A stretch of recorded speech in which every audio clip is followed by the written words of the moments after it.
Okay, if we get things started. My name is Jeff Hamilton. I'm president of the Chamber of Commerce, and I'd like to welcome everyone to our first mayoral debate.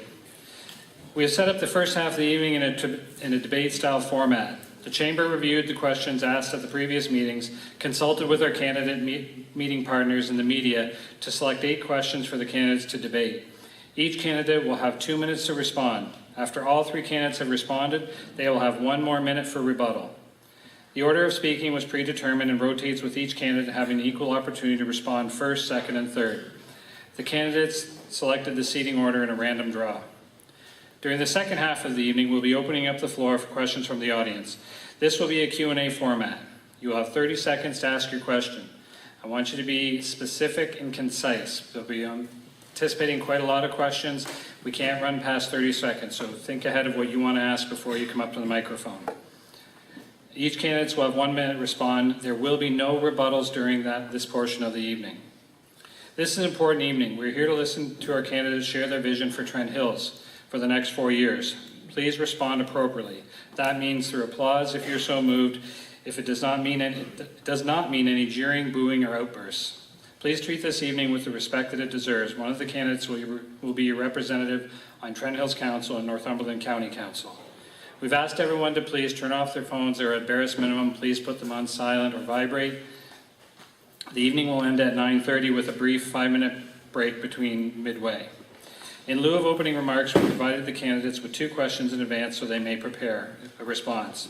Before we begin with the mayoral part of the debate, we've invited school board trustees Shirley Patterson and Verna Shackleton to speak for 3 minutes before we get started. So with that, I'll ask Shirley to come up. Let's use this big microphone. All right, you can hear me well, I can tell. Okay, good evening, everyone, and please let me thank you for this opportunity because it hasn't been everywhere. Mr. Moderator, ladies and gentlemen, please consider who I am. I'm a retired mother of 7 wonderfully successful adults, a local businesswoman, entrepreneur, and dedicated volunteer. I'm a supporter of education for all, daily physical activities to maintain healthy bodies, but also healthy, alert, inquiring minds. I will continue using my past experience to assist in making sound, decisive decisions. I have the time and the experience to help you and your children. I'll dedicate my time and my past experience to continue to do what is best, consistently focusing on finding unique ways to reach every student. No child should ever be left behind. I will try to improve our environmental stewardship while strengthening the understanding of the Aboriginal culture and history within our schools. This is my community involvement. I'll give you a list. I am chair, not very active at the moment, but I am chair of the Friends of the Crowbridge Park. You might remember that. I'm chair also of the Rock and Rail Community Association in Havelock, Belmont, Bethune. I am a founding member of the Midweek Jammers at the Havelock Town Hall. I am a director on the Havelock and District Chamber of Commerce, founding member of the TRIP Committee in Havelock. I'm a director on Peterborough County's Plowmen's Association. I'm the Ontario Government appointee on Havelock Belmont Methune's Police Service Board. I am chair of the Havelock Belmont Methune Cemetery Board, an active member of Celebrate Havelock, and Kawartha Pine Ridge Board of Education's rep on Northumberland Emergency Strategies Committee. I served 1 term on the Havelock Belmont Methune Township Council, and I often draw on my varied past experience when considering an issue and a method of coping with the same. If elected, the steps that we take together will make a difference in the lives of our students and the success of our communities. Together, we can build strong relationships and consistently explore innovative and unique ways to engage students. Thank you very much.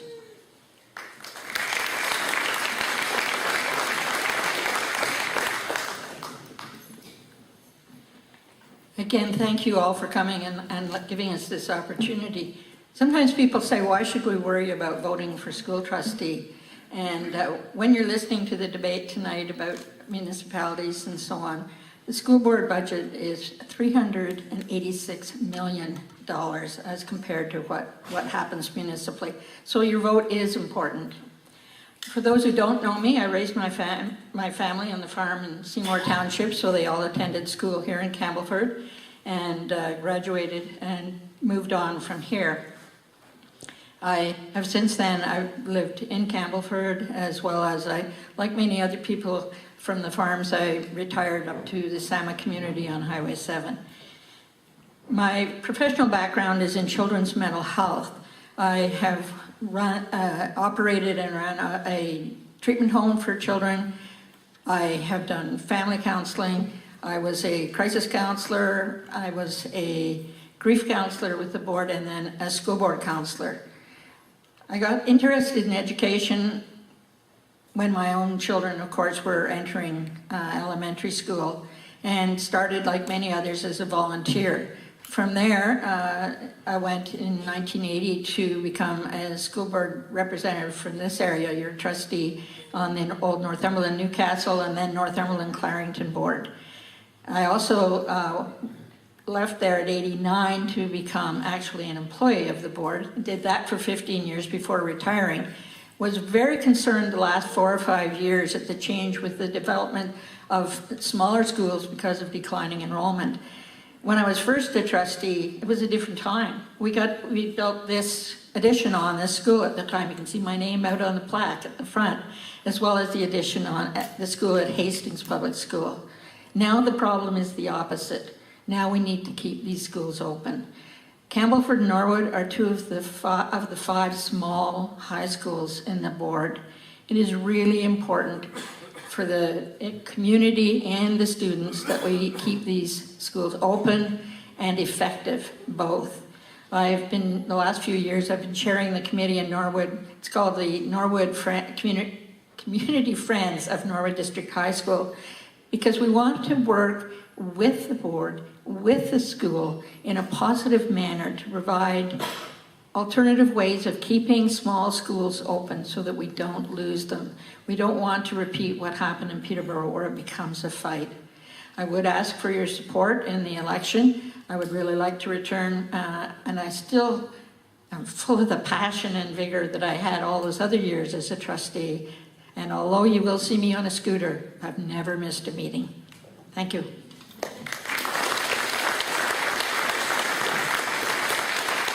Thank you both.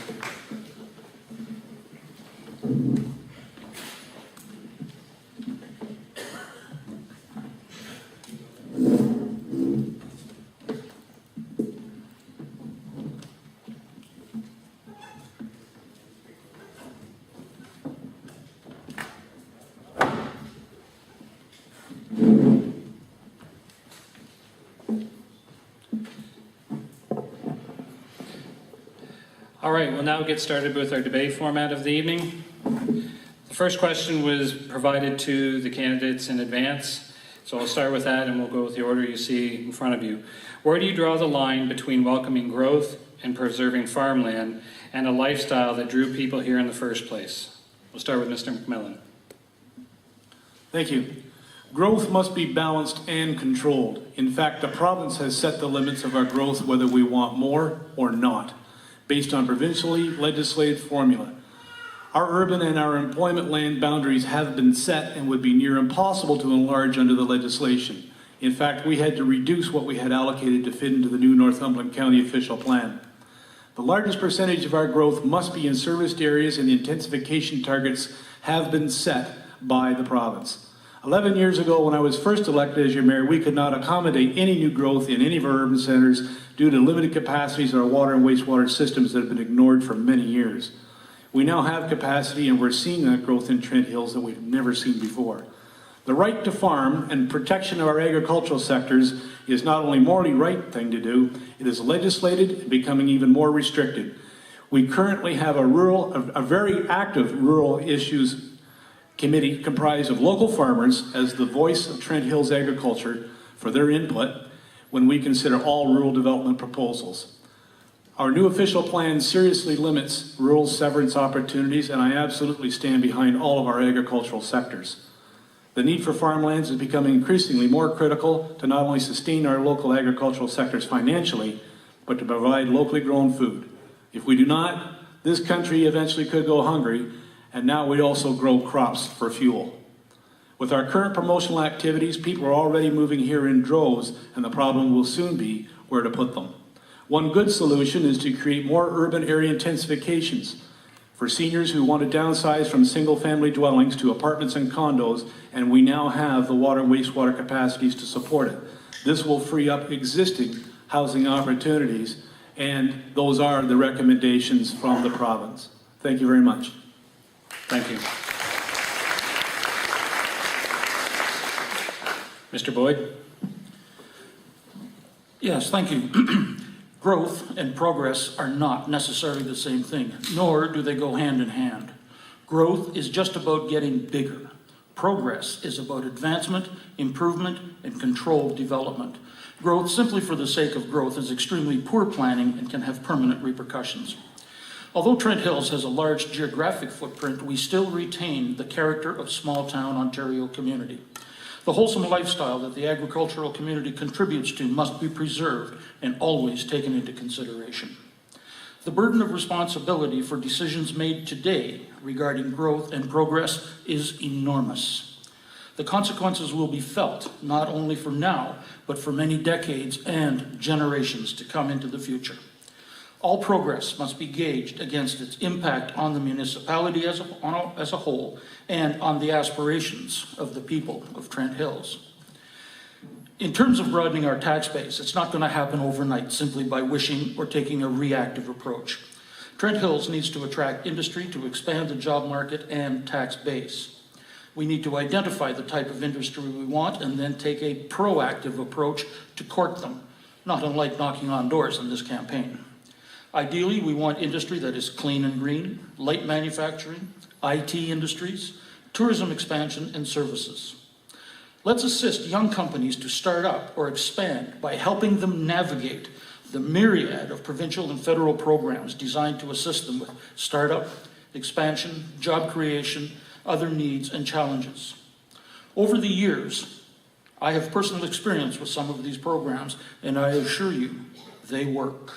As mayor, I would work towards a progressive future for Trent Hills. Thank you.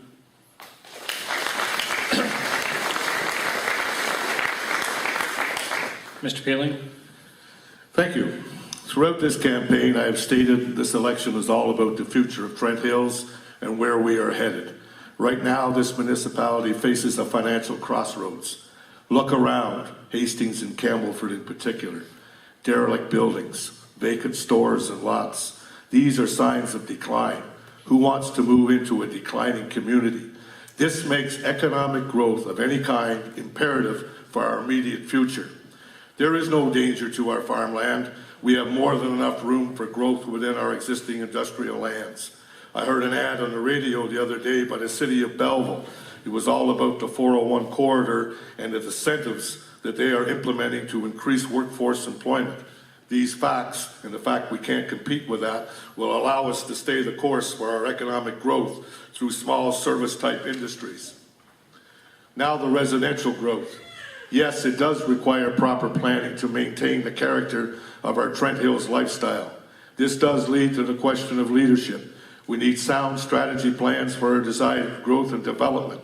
We must remember the existing tax rates and debt, along with the cost to maintain our present infrastructures, will curb our ability to pay for additional capital expenditures like the water tower and the Floors Campaign proposed wellness projects. Whether it is short-term or long-term, the economic growth in the foreseeable future does not contain a magic wand. No overnight expansions will jeopardize our lifestyle. It's called reality. Remember, it is time for a change. Thank you.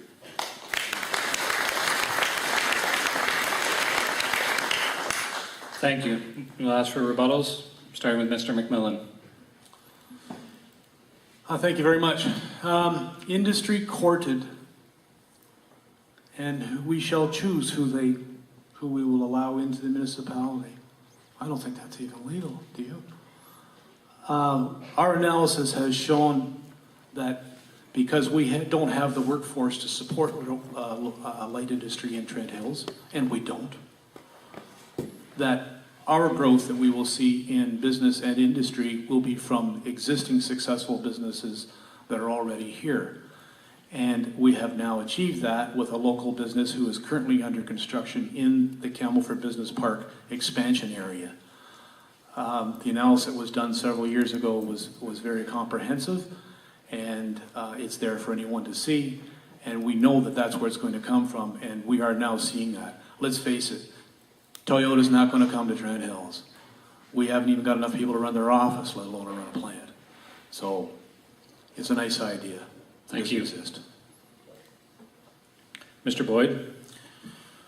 Well, yes, I stand behind my words. I mean, identifying businesses and courting them is not deciding on who comes to Trent Hills and who does not come to Trent Hills. Far from it.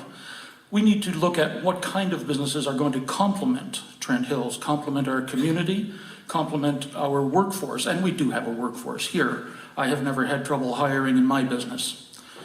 We are taking a reactive approach, not a proactive approach to attracting these businesses. So what we are doing is waiting for them to come knocking on our door and then say, well, come and look at what we have to offer, rather than taking a proactive approach and knowing what kinds of businesses.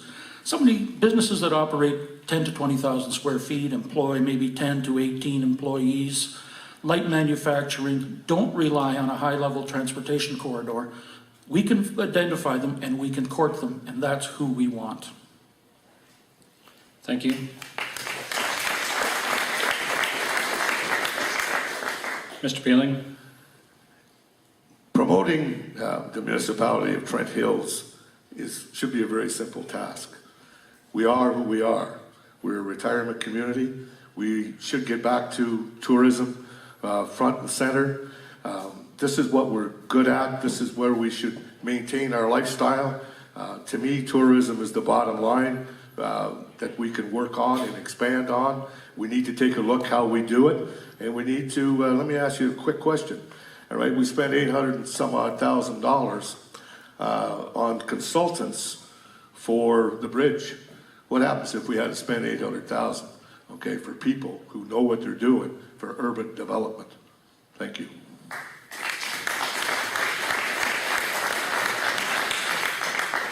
Our second question was also provided in advance to the candidates. According to its asset management plan, Trent Hills will need to spend $337 million to bring its infrastructure up to standard, $117 million in the next decade alone.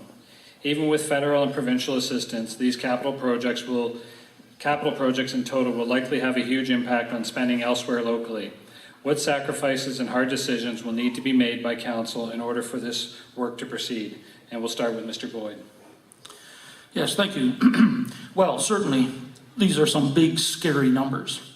Trent Hills will have to spend $117 million on infrastructure upgrades over the next 10 years. So, for round numbers, let's call it 120 for easy figuring. The $337 million figure is for complete replacement cost, and clearly that won't be necessary. So let's work with the $120 million number and do a little math. Over 10 years, that's about $12 million per year. If, as the report suggests, we will receive assistance from the two upper levels of government and we use the 1/3 each formula, then that makes our share about $4 million a year. Still a very daunting number, but it's getting closer to doability. We have to add this to our annual ongoing maintenance and infrastructure programs. Where are we going to find it? First of all, let me say that raising taxes is not an option. Much of this will come from cost savings, ongoing efficiency audits by all department heads to find ways to trim the fat, audit all rolling stock, assess their need, and if warranted, dispose of underutilized equipment and assets, develop cost-sharing plans for services, and pool asset procurement with county and other municipalities to garner savings through the economies of scale. Extend the life of some assets rather than just replacing to a schedule. Coordinate work scheduling. Do all required or projected work at one time. Don't tear it up, fill it in, tear it up, fill it in. And if need be, access some reserves. We must prioritize capital spending between essential and discretionary. Simply put, we will have to face some cold hard facts and proceed accordingly. We will have to meet this challenge with sound business management practices. However, I am challenge-driven and look forward to rolling up my sleeves and facing it head-on. Thank you.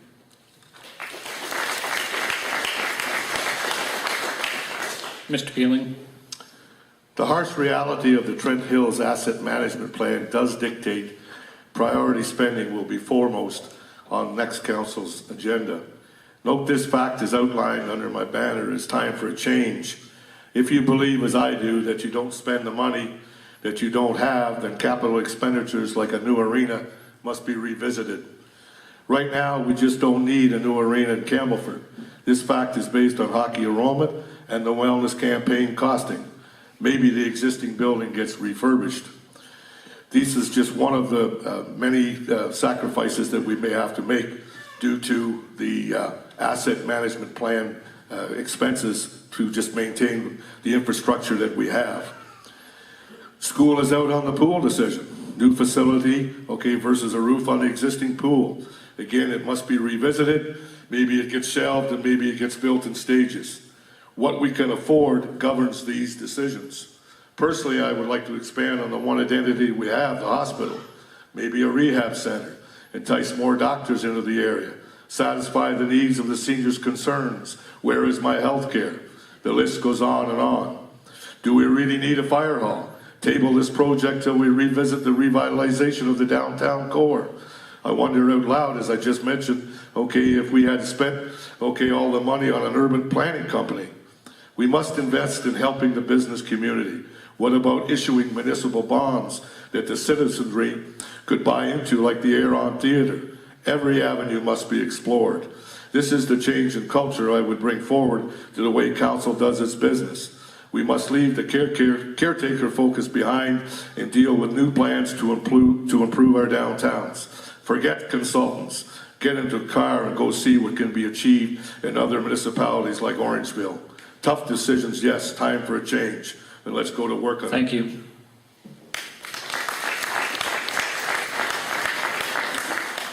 Mr. McMillan.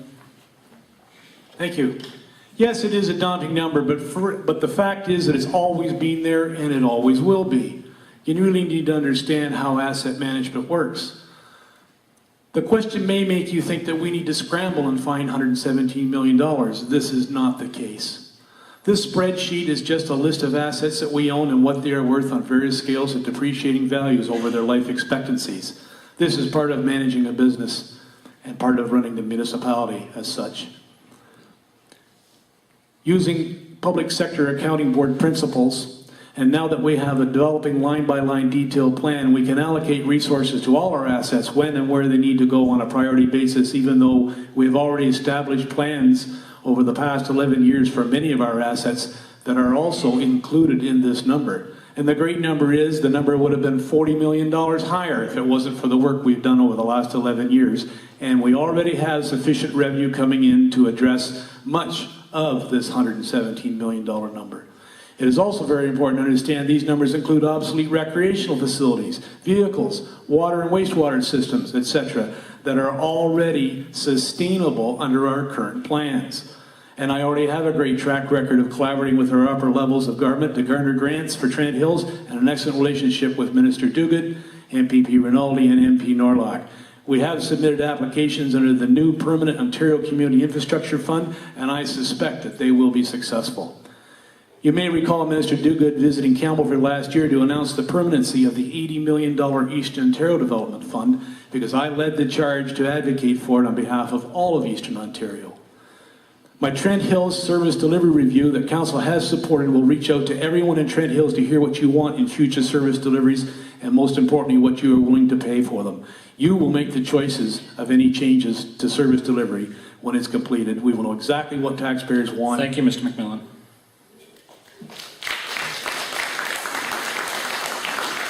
We'll now go to the rebuttal portion, start with Mr. Boyd. Yes, thank you. Well, we've just heard that the specter of the revitalization of the infrastructure has been hanging over our heads. It has always been there. Well, if it's always been there, it appears that we haven't been paying much attention to it. Because if that has been hanging over our heads and we know full well that we are going to be having to spend more money in the future on our infrastructure, I think it may be a little bit on the unconscionable side to have gone ahead and spent discretionary spending and gone deeper into debt while we need infrastructure money spent. Ask the people. I said that I would do the same thing. I would talk to the people to see what they want. My opponent is now asking the people to do this, and my only question is, where has he been for 11 years? Thank you.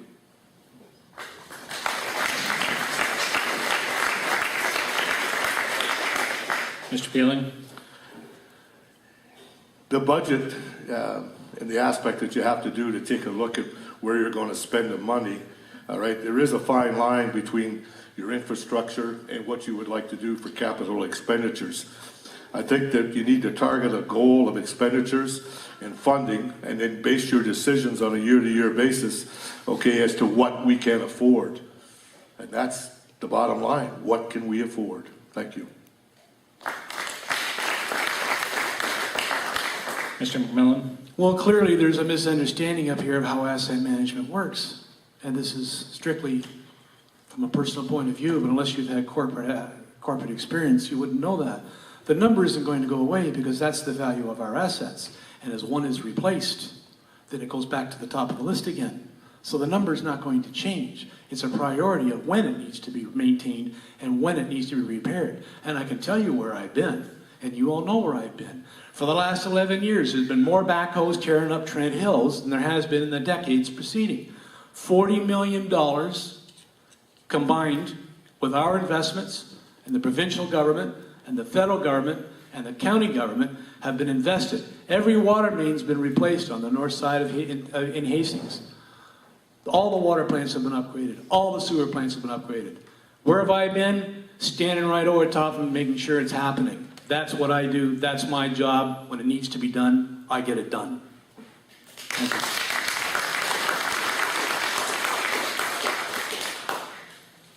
During this campaign, we have heard how each candidate will listen to the public and take note of citizens' ideas and opinions. How exactly will you reach out to the public and prioritize the feedback you receive? And we'll start with Mr. Peeling. First off, okay, I believe in newsletters. I believe in keeping people informed. I think one of the things that may have gone by the board in the last little while, and sometimes when you're just in, and you get kind of stuck in your ways, but I think there's such a disconnect with the municipality that the mayor needs to become a public relations director. All right, we need to keep the public informed as to the decisions. All right, I can remember, all right, in the last 4 years, and then it just absolutely blew me away when I decided to get interested in coming back into the political aspect of the fact that I didn't know what was going on and why. Okay, is that my fault as a member of just a taxpayer, or is that not part and parcel, okay, of the administration to let you know what's going on? The bottom line is, people make decisions based on information, and I don't think the information has gotten out to. When you go take a look at the minutes of the meetings, all right, all you can say is moved by, seconded by, motion carried, nothing. There's nothing in there about how the decision was reached, and that is what is lacking with the municipality, its taxpayers, and the council. And you've got to close that gap and get it back together so that people can communicate with each other. Thank you.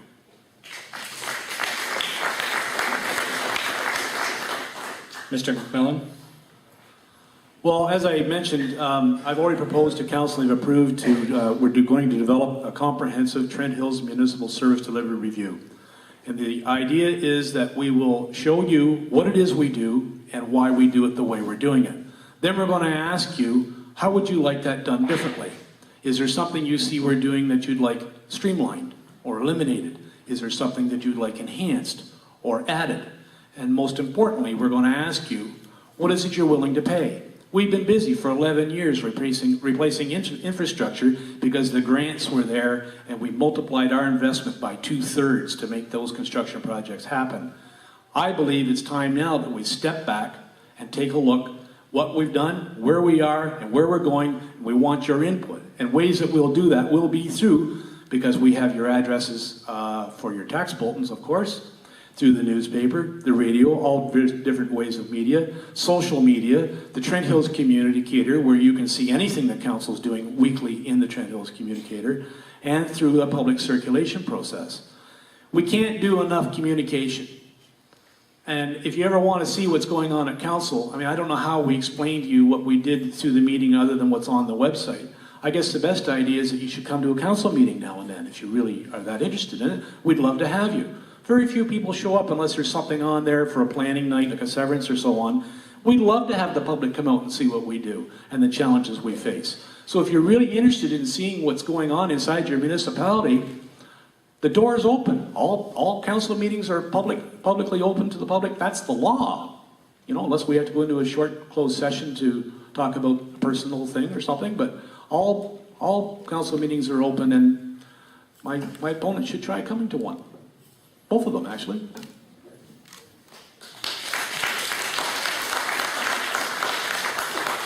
Mr. Boyd?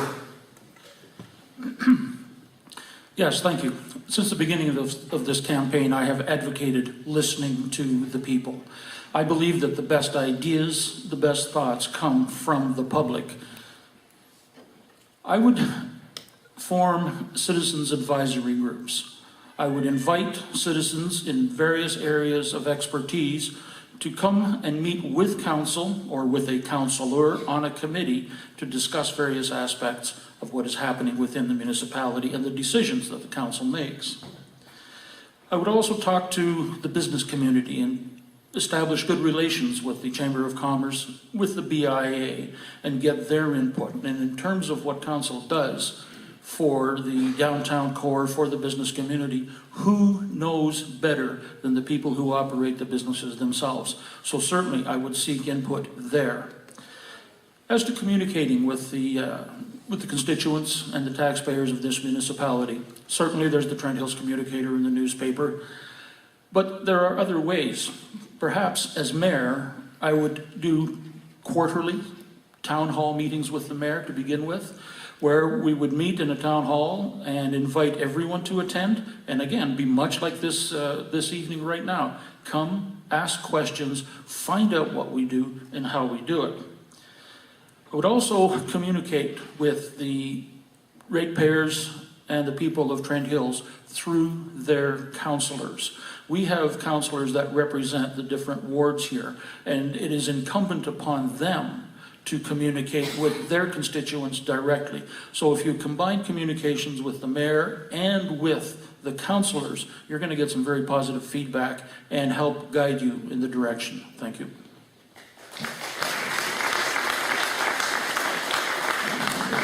For the rebuttals, we'll start with Mr. Peeling. Very simply, under the heading of public relations, what Mr. Boyd just alluded to, all right, that's exactly what I said when I said that the mayor needs to be public relations director. And we need to get back to the community being involved, and that's all the players of the community, be it the Chamber of Commerce, the BIA. We have a lot of expertise in this community, retired people that could be investigated, get their ideas and put them forth to get us to change the culture and our train of thought so that we could take a positive step towards our future. Very simply is, all right, that down the road, what is in the past is in the past. It's the future that matters.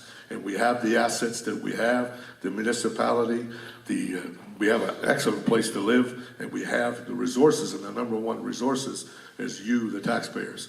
All right, we need your input, and we need to listen to you. Thank you.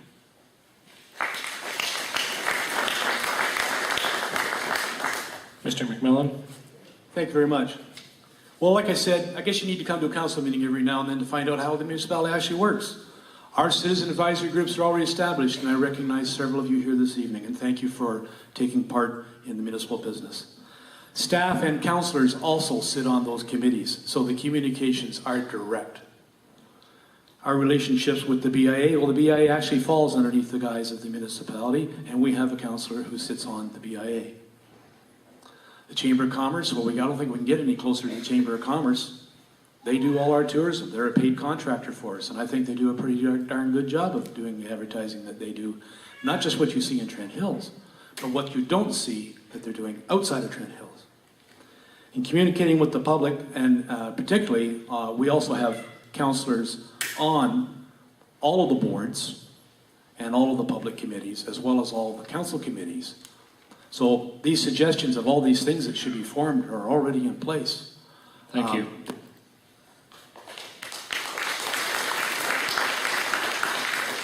Mr. Boyd? Yes, we've been just told that we have all of these advisory groups and committees in place, but they're not very active. I haven't seen any reports or any activity from any of these groups and advisory boards. If you go through the Trent Hills website and you go down and look at various committees, there's various councillors on a committee, mayor chairs the committee, councillor on committee, but we don't see an awful lot of citizens' names there.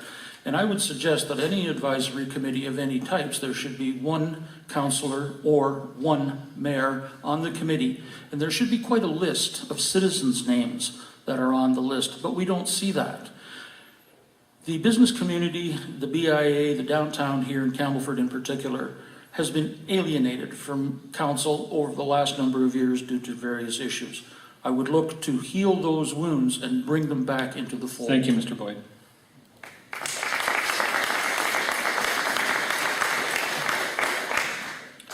Our next question. Downtown revitalization is a concern in all three communities.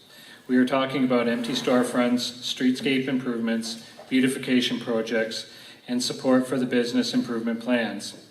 What specific actions will you take to help the downtown in all three centers? And we'll start with Mr. McMillan. Well, thank you very much. As many of you may know, and some of you may not, we have a community improvement plan that we put in place 2 councils ago that has currently leveraged over $1 million in private sector funding in our downtown cores. All 3 of them, in fact, and I see some of you here tonight who have taken advantage of that plan. And thank you very much for your contribution to go along with that to make that happen. We've seen the new storefronts that have occurred. We've seen the building face-ups and the above the buildings. The new windows have been put in, the apartments that have been renovated and repaired. And it's not going to happen overnight because it does take the public sector investment to go along with that as well. On top of that, we also have a heritage improvement plan that has a granting program for people with heritage properties that can partake and get a little money to help with their major investment on keeping up buildings, whether they're in the downtown core or elsewhere in the municipality. When you take a look at downtown cores, I mean, you go to Coburg, I mean, it's pretty barren land there. You go to the mall in Coburg, there's now literally more stores closed than there is open. I counted the stores in front that were closed here the other day, and I was pretty proud. Because we've always got a circulation of some of the smaller stores, and you know, God love our entrepreneurs to go out and give it a go, but it's a tough world being in business today, especially in retail. I think the improvements that have gone in the downtown core, and I've got a list here with specifically, I can't tell you about now because I haven't got enough time, but there's 25 major significant investments that Trent Hills Council has put into all 3 urban centers. You don't have to look very far to see them. I think that it's been a good investment, and I know it's going to continue, and it's something that I absolutely support. I'd be glad to show this to you after the meeting.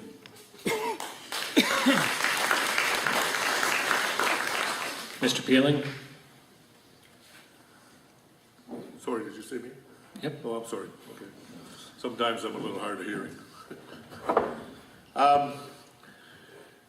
Very simply is downtown revitalization is probably paramount, all right, and the agenda. We need to get back to focusing on tourism. One of the things in knocking on doors I actually was confronted by a father of a staff member who wondered out loud how come his son, all right, works for the municipality, but he doesn't work in the capacity of his education, which was, quotation marks, tourism. That was the focus of his post-high school education. This is the type of thing that we need to have. We need to have the people that are in place to promote this community. For instance, and I know this is a tough sell, but when you go to Apsley and you see a brand new arena that was built with not 1 cent of local tax dollars, you have to ask the question yourself here, why can't that be done here?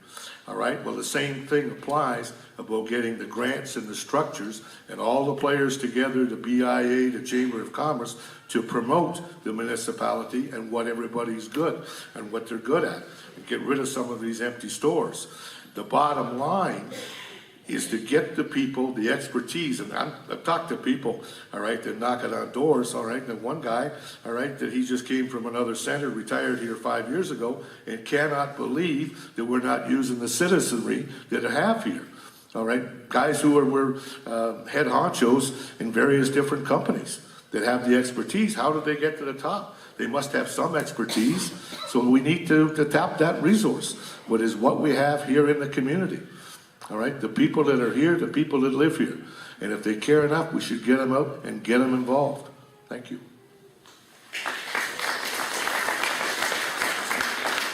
Mr. Boyd? Downtown revitalization, and it seems that we're talking mostly about Campbellford here because I think Warkworth has been doing a very good job.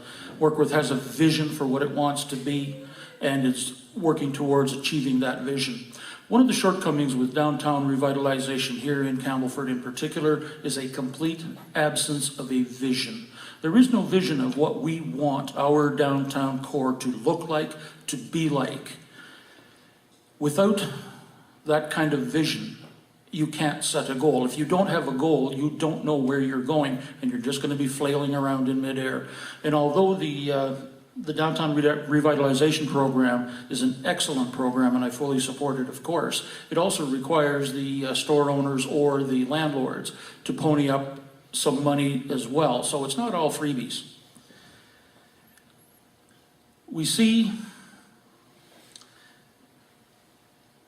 some new storefronts, or we hear about new storefronts going up in our municipality. Well, along with those new storefronts, I'm seeing an awful lot of empty storefronts. And quite frankly, I think those empty storefronts are becoming more and more rather than going in the opposite direction. One way to get the downtown community to work together is to foster cooperation. You need cooperation between the store owners, the store operators, the people who are on the front lines, and the mayor and council of the municipality to work to a common goal. First of all, establish what that common goal is. And a goal is a dream with a comprehensive business plan that is affordable and achievable. So first we need to establish our goals, foster cooperation. I can't emphasize that enough. And then we can start to revitalize our downtown. Thank you.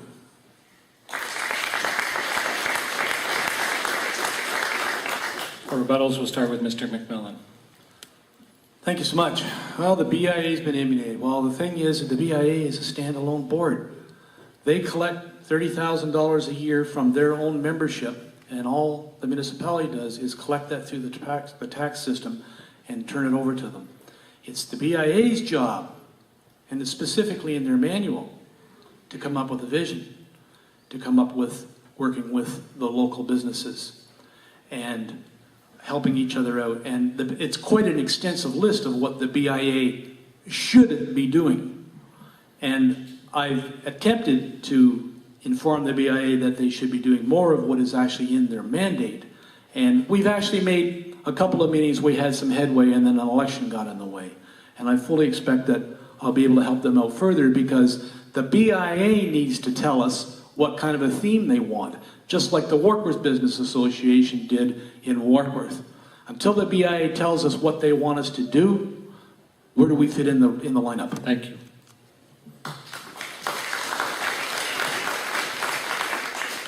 Mr. Peeling? There needs to be a change in culture.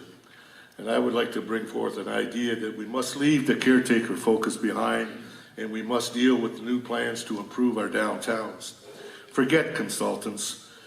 Get into a car and travel to Port Hope, maybe Orangeville, and go see firsthand yourselves. And this collectively would be a committee of let's say, council along with the BIA, and take a look at what can be done and what can be achieved. All right, I don't know the last time anybody was in Orangeville, but it would blow your socks off, okay, if you see what's there compared to what used to be there 10 years ago. There's tough decisions, yes, but we need to get on with the program, and we need to establish the goal, and we need to roll up the sleeves, and we need to get it done. And if necessary, hire a professional urban planner, okay, once somebody, and I will use the phrase that the other two have done, the vision that we want, all right, and put it into use. Thank you.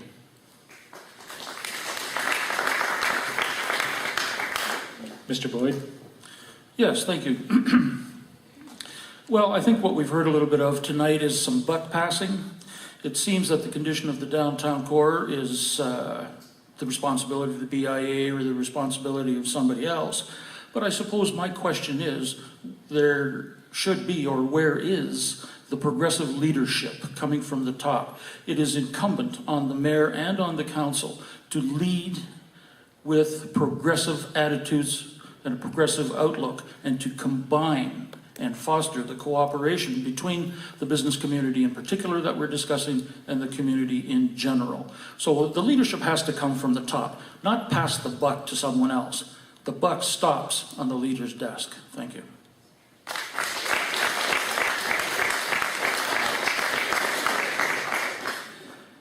Next question. More than just downtown revitalization is required to support and grow the business community. A thriving business community provides goods and services, sustains and creates jobs, and pays taxes. What else will you do to help the businesses in Greater Trent Hills? And with that, we'll start with Mr. Boyd. Well, thanks, Jeff. I think that question almost comes back to the previous one. I think to help the businesses, first of all, we should have a good knowledge base of where we can get assistance for small business. And I'm going to go to someplace like the Business Development Bank of Canada. They have programs available that will provide consulting services to small business, that will provide a wide variety of services that small businesses can use to improve their business and to enhance their business. The municipality should at the very least have a catalog of all of these services. We should be working with the Business Development Bank of Canada to assist our local merchants and to assist any local business for that matter as to acquiring more assistance, more information, getting free services from the Government of Canada. They're out there. We just have to access them, and I think that we need to do that. Besides that, once again, I'm going to come back to fostering cooperation between all of the communities.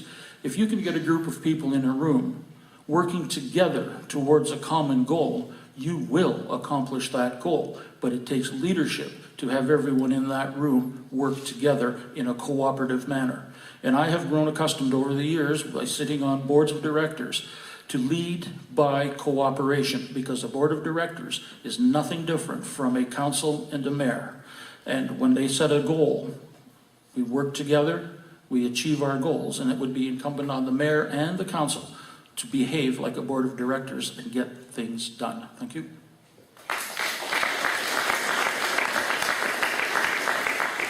Mr. McMillan? Thank you. Again, I don't think there's any business in town I would be surprised that aren't aware already of what we do at the municipality. We have staff specifically for this purpose. We have county staff with a very extensive economic development program that's also there to help. There's the Business Help Center in Cobourg, who is also works under Northumberland County, the CFDC in Cobourg. The catalog of services is available to any business in town. And as I said briefly before, there's also the Eastern Ontario Development Fund that I advocate for all of Eastern Ontario. That was something that was established my first year as warden in 2007. We developed it through the Eastern Ontario Wardens Caucus, and the province accepted it and became a $20 million a year per year, 4-year plan. 4 years later, as warden again in 2013, we went to the province as Eastern Ontario Warden's Caucus, and we've had that plan now made a complete, rather than $20 million a year, an $80 million plan over a 4-year period that businesses can partake in, and municipalities can partake in. And some of the funding that you see that went into the old town hall downtown, the old post office building, came from the Eastern Ontario Development Fund. There's lots of information to help businesses, and all they have to do is knock on our door. And we do outreach to them as well, as the BIA, I assume, should be doing. I don't sit on the BIA board, one of our other councillors does. The Chamber of Commerce I'm very well aware of, because I get updates from them all the time of what they're doing to reach out with their group. And they also do a lot of good, extensive work to make sure they keep all their businesses in touch with each other. But the help is there should they need it. And again, the community improvement plan is something that's been working very well. And there was talking about that it's all not freebies. I'm not so certain that was a suggestion that it should be. Thank you.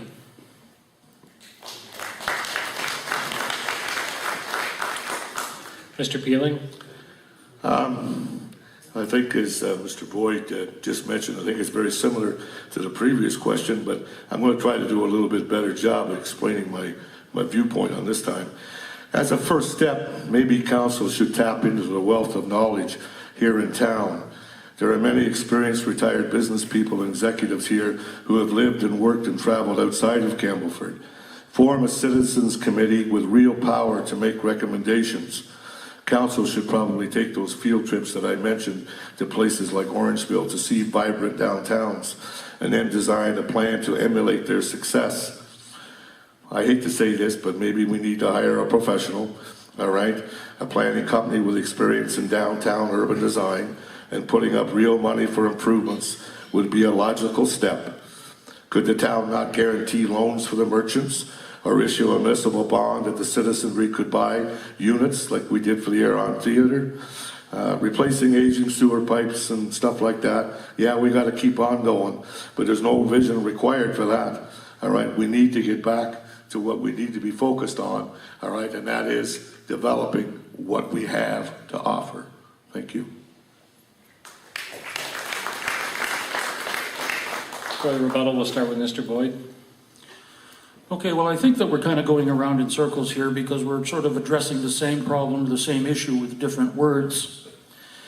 Yes, there's lots of information out there, and we've been told that you can find it in different towns. Cobourg has some, various other groups, County Council has some, but my question is, how much do we have here in town for our local businesses? Can we assist them? Can we direct them? Do we have anybody on staff, or even do we have the information that can direct these businesses to where they can access perhaps low interest loans, or access lenders of last resorts when the mainstream banks won't work with you, and they're not very friendly to small business, let me tell you? Then there are other avenues, and do we direct them to those other avenues to help them achieve their goals? I haven't heard that we do, and I think we should. Thank you. Mr. McMillan? His name's Vaughn Finch, and he works at 66 Front Street South, and he's in charge of our economic development. Citizens committees, as I previously said, we have citizens committees, and some of you are sitting here tonight. That is a requirement by law in many places, and many of our committees, that we have citizens on our committees, and they're there. And again, thank you to all of you who sit on those committees. Vibrant downtowns and consultants. 1 minute I heard Mr. Peeling say that we should not be hiring any consultants. Well, I can tell you, the only time that Trent Hills hires a consultant in the last 11 years that I've been here, other than when we did the market study for the business park that said that our growth will come from within, as it is now, is when it's required by law. And in the next breath, I heard him saying that we should be hiring an urban planner. And now we need to take another consultant for a visionary process. So I guess, what is it you want us to do? Do you want us to hire consultants, or you don't want us to hire consultants? Thank you.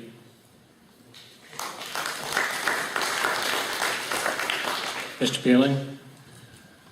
Well, getting back to the mayor and his comment right there, very simply is, you flip a coin, what do you do and what don't you do? You hire a consultant, okay, for a bridge that you didn't really need, all right, and then you turn right around, maybe you do need the expertise. We have the BIA, we have the CFC, all right, and there is expertise there, but when I take a look at the municipality of Campbellford and Hastings in particular, and I see the empty storefronts, I think we need help, all right, and we need to take a look at it, and we need to admit that we need help. The bottom line is to make it right. And to make it right, if that means I've got to change my mind on a consultant, then I'll change my mind on a consultant. Okay, when in Rome, you do what the Romans do. Thank you.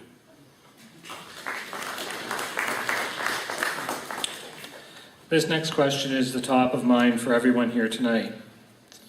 Will you raise taxes, lower taxes, or maintain the current tax rate in the coming year? And we'll start with Mr. Peeling. Well, I got news for you. There's nothing you can do about lowering them. And sure as heck, hopefully you don't have to raise them, because the existing debt, and I know his worship is going to take offense at this, all right, but it is $18 million. At least that's what the FIR campaign and report just out indicates. The bottom line is that costs X number of dollars. And it's going to, like, and again, you go to the assessment document, that we have to have all this infrastructure and we have to maintain it, that it's a fine line between spending the money and where do you spend it. We need to maybe maintain a deficit that is only 10% of our revenues. There needs to be some kind of a goal that is achievable. The bottom line is you don't spend what you don't have. And that is a priority.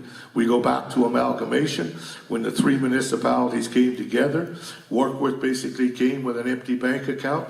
Hastings basically came with an empty bank account because they believed in what I believe in. They didn't spend it. That's why they didn't have any money. They spent what they had. All right? They had a very controlled budget and they stuck to it. And that's what we need to get back to. We need to spend the money that we have and don't spend the money that we don't have. Thank you.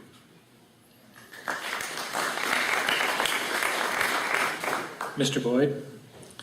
Yes, well, will you raise taxes or lower taxes or maintain the level?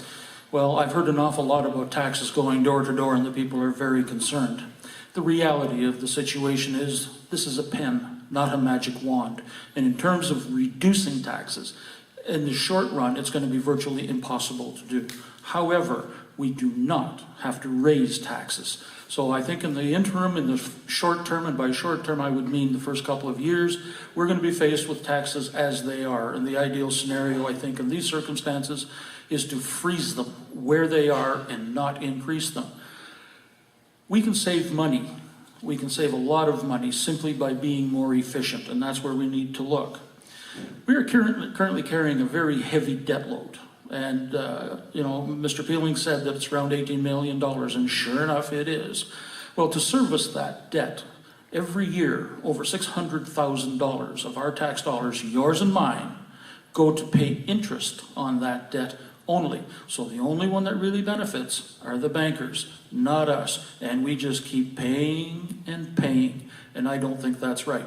That's going to be a hard train to stop and a hard train to turn around, for sure. But we can start by curbing uncontrolled spending. Spending that is discretionary, not essential. And if it's not essential, it should not be spent. It is living within our means. We have to do that in our own households. It may be nice to say, gee, I sure would like to have that swimming pool in my backyard. And you know what? It's shovel ready. But then you're reminded that the house needs a new roof and the plumbing leaks and the wiring is out of date and needs to be taken care of. But we only have so much money. So whether that swimming pool is shovel ready or not, you better fix the roof first. Thank you.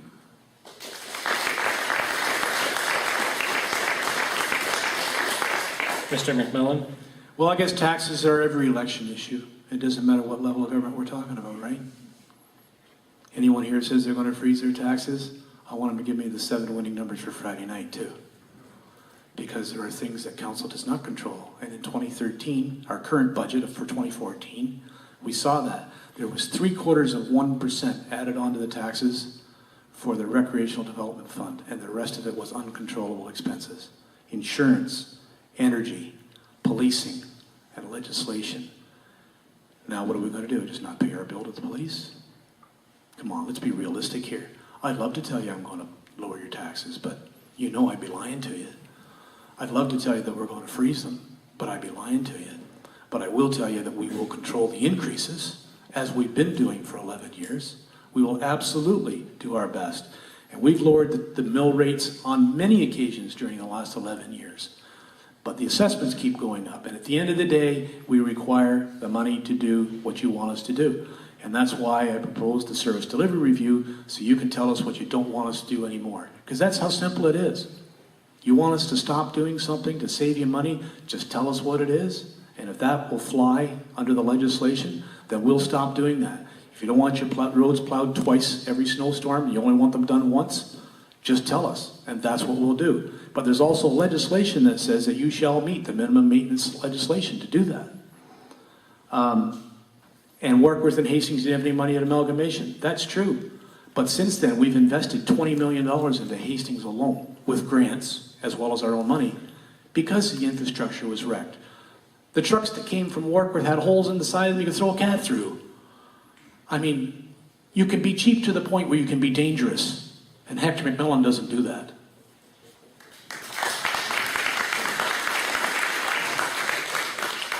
For rebuttals, we'll start with Mr. Peeling. 4 years from now, if I'm the mayor, I would hope that the taxes would not be any higher than they are today. Other than promising that, I don't know what else you can do for the next 4 years, because you're going to have to balance the income that you have. The mayor just said it, all right, and you have to designate where you're going to spend that money. All right, every one of us here probably wants to increase our recreation facilities. The fact of the matter is we may not be able to afford it. It's going to be that simple. All right, like to me, the first priority is the water tower. We sit here and we talk about a fire truck, all right, that can't get around town or can't do this, can't do that because of the bridge. All right, what are you going to do if you don't have the water when you want to use that nice 40-foot truck to get you up to fight the fire at the hospital and you don't have the water, all right, to fight the fire with? All right, so there is priorities and they must be looked at. And that's what we need to do. We need to establish those priorities.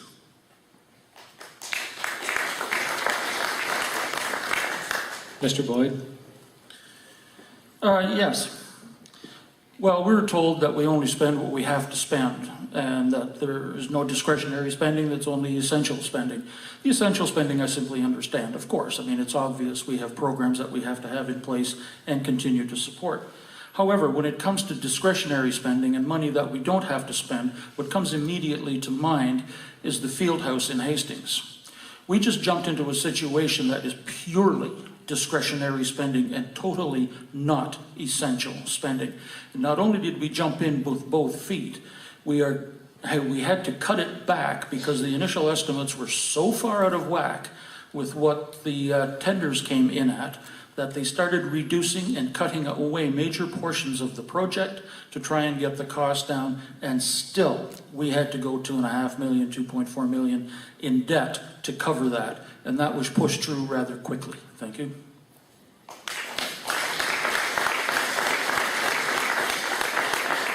Mr. McMillan?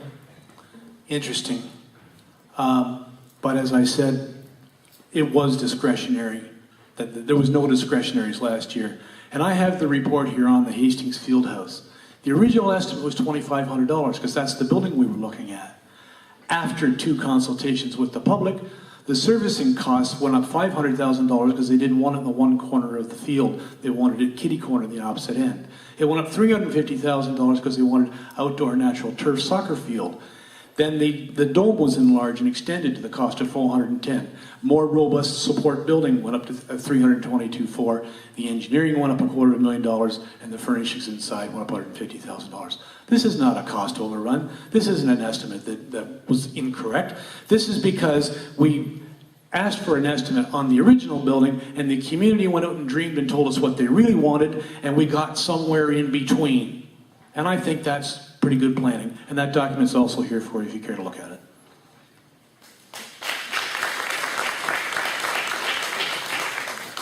Our next question. Trent Hills is steadily changing to an older population, with newly retired people coming to the community and adding to the existing demographic. This will put a greater demand on local healthcare services. Do you see a need for facilities that will provide recreation and fitness to reduce or delay the demand for healthcare services? If yes, what will you do to ensure these facilities are available? And we'll start with Mr. McMillan. Oh, thank you. Well, the community went out 10 years ago on a project with the Campbellford Community Foundation. They called it a large-scale project. And they thought rather than doing a whole bunch of small projects every year, they'd like to get involved in something big. And they went out and did that. And I sat on a few of those meetings till clearly the community had different ideas of what they wanted than what I wanted. So I stepped back and the community went and did its own thing. And they did extensive consultation throughout all of Trent Hills on what they wanted. And they told us they wanted, at that time we called it a MRF.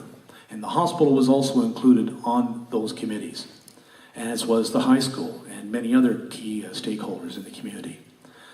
So a multi-use recreation facility. So that's the focus that the committee told us they wanted. Eventually that committee became a committee of council, and we chased the business plan of it. That's what we were charged with. And we came up with the business plan so that we could afford it. And we are already collecting the money to pay for our 1/3 out of all 3 projects. And the Warkworth one was added on at the last minute by the citizens of Warkworth. They wanted to do some more work on the arena there. And mind you, they've done a lot of great work, along with the $500,000 that Trent Hills Council put into the Warkworth Arena. The Warkworth Arena looks great, and it's good for at least another 15 years. But to support healthy communities, we need to have a facility where people can go and do that, and not just our youth. And the way the plan has been set up is that we can stop at any time. We don't have to build the original building.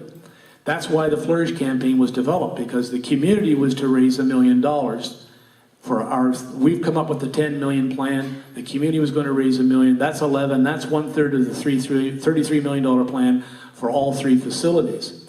If the community doesn't want us to do that, then we'll step back. And maybe it does become a new roof on the existing arena.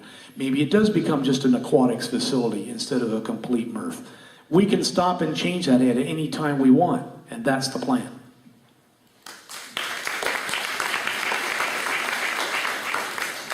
Mr. Peeling? Getting back to the original question, all right, that you asked, okay, it was about seniors, was it not? Could you just repeat? Original question was, do you see a need for facilities that provide recreation and fitness to reduce or delay the demand for healthcare services? If yes, what will you do to ensure these facilities are available? But it was addressed originally for seniors, was it It not? was talking about our population changing and newly retired people coming to the community. Thank you. As I started to say a little bit earlier, the community, one of the assets we have is the hospital. And I think one of the things that it needs to be is probably our number 1 industry, to be quite frank with you, when it comes to the number of employees. And we need to expand on that. We have more people moving into the area. The first question they ask is, where is my health care? And the bottom line is the health care is here, but it does need to be expanded upon. One of the things probably would be a rehab center that would entice more doctors here. If you got more doctors and the expertise of the doctors becomes known and people want to have the health care, the word will get out there. Anyway, we need to promote that, all right? And one of the things is that I said in the documents from day one that the Municipality of Trent Hills is the jewel of Ontario that nobody knows about. Well, one of the jewels that we have is the hospital, and it does need to be expanded upon, and this will entice more seniors, which will, believe it or not, help with the tax base, and maybe have a few more tax dollars to go around, and maybe we can afford a little bit more of these expenditures along the capital cost area, rather than just doing the roads and the maintenance of the roads. As I said, hey, we need to have a plan, and the plan needs to be for our future. All right, anybody can maintain the status quo. We have to improve our lot in life, and we need to do it by having a vision, and we need to have the people here in town realize that and help us to attain it. Thank you.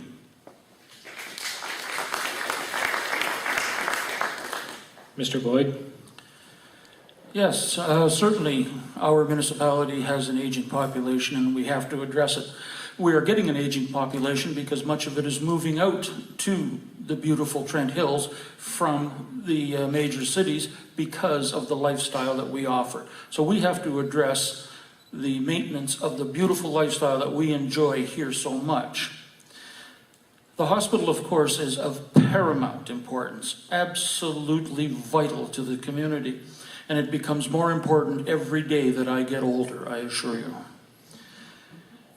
The Rec and Wellness Center, or MRF, or whatever we want to term it today, is probably not a bad idea if we were rolling in money. We're not. So it, as a project as it is now, is far too grandiose and absolutely must be reconsidered and rethought if we are going to proceed anywhere along that line. Would I like a swimming pool in this municipality? You bet I would. I'd be the first guy to jump in and splash. But the question becomes, how can we afford what we think we need? We've been told that we can stop this project at any time. Okay, well, I think now's the time. We're also told that we get what we ask for. You asked for it, you wanted it, you asked for it, that's why it cost us so much. Well, I think there might be just a little bit of a leadership vacuum here if they only respond to what people are telling them rather than taking the initiative and leading cooperatively.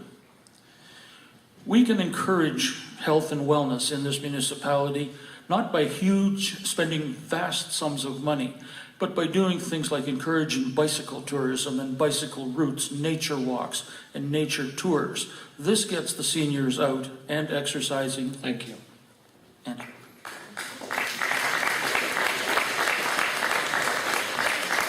For rebuttals, we'll start with Mr. McMillan. Thank you very much. While the seniors are moving here, they bet they are, and I don't blame them for it. And that's why we don't have the workforce to support a new industry. The hospital vital, nobody knows that better than me. I took you through a 5-year levy, and some of you came kicking and screaming. And I promised you it would disappear, and it did. And we raised $1.25 million of your money to support our hospital, which allowed the foundation to pay off all of their debt on the health center and bought all kinds of equipment as well as infrastructure and bricks and mortar things for our hospital. I don't know of anybody that supports our hospital any more than I do. I'm sure up there with all our volunteers up there at the hospital when it comes to supporting my home. The public will tell us what we can afford. The public, there's a leadership vacuum. Well, we said we were going to listen to the citizens, and we did. And the bicycle tourism has been established through the county. Where we have got the asphalt down on the sides, now you can see the road widening for it. Thank you.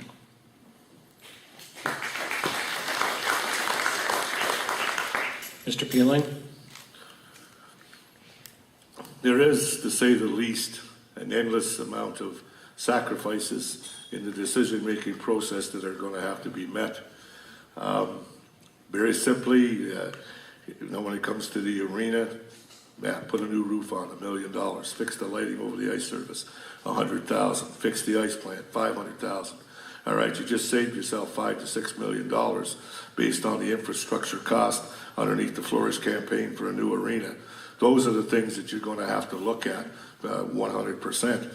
All right, and it basically bottoms out on the bottom line is what we can afford.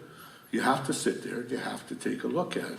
And that means that you've got to be a bean counter, and you got to be a bean counter.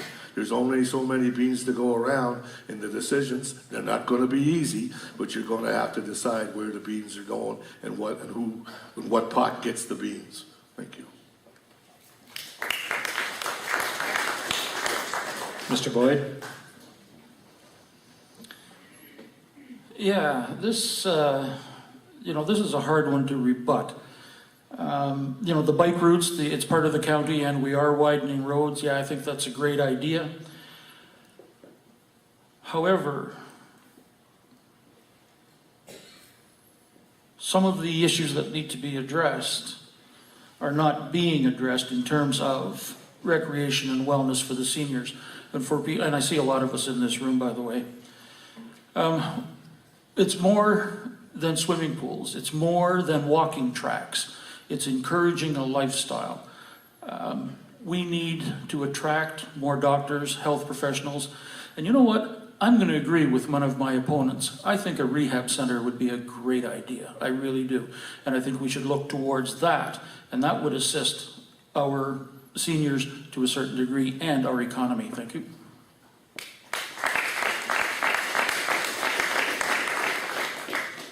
Final question for the debate portion. It has been 14 years since amalgamation produced Trent Hills. While it is reasonable for each community to have its own identity, there is also value in united municipality. What will you do to foster a greater spirit of unity or shared community spirit among the 3 wards that make up Trent Hills? And we'll start with Mr. Boyd. We have been, since amalgamation, supposedly having to grow into one community. But for a variety of reasons, we have remained the 3 urban centers. And I think to a certain degree have not really considered the value and the contribution that the agricultural community makes to our municipality. We have to keep the urban centers working together and informing each other of what's going on.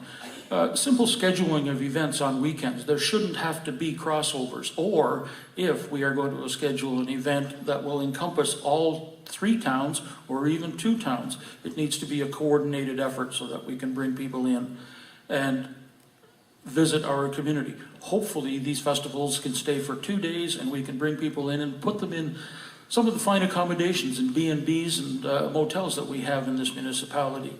That would help foster tourism. And tourism is a revenue generator because it patronizes the existing businesses, the existing restaurants, and if they have a good time, they'll come back and spend some more. Thank you.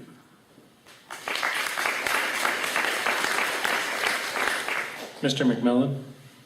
I think the question was about the unity of the municipality. And that is a very, very delicate situation because each of our urban centers have their own focus and they want that. And we've allowed that to happen, and they should be able to develop in their own unrivaled fashion without the municipality telling them how they should be. The municipality is an administration system, and we need to be the supports for our business sectors, for our senior sectors, for our agricultural and agribusiness. And one thing for sure is, through all of our committees and our councils, we do the best we can to keep Trent Hills amalgamated as one municipality for administration purposes. But the last thing we want to do is to be telling any of the urban centers what they should be doing. Our job there is to support them in what they want to do. And we are doing that. And we give them funds that they direct through currently the Downtown Hastings Improvement Project. We've seen what's happened in Warkworth. In Campbellford, it was the waterfront and the suspension bridge, and the BIA was part of that at that time. I think that a lot of the efforts that were made throughout the last 11 years have been severely damaged through this current election because so many things have been said that were untrue. And there's a lot of work that the next council is going to have to do to heal those wounds. And it's just unfortunate that so many things have been set back. But I'm looking forward to healing those wounds.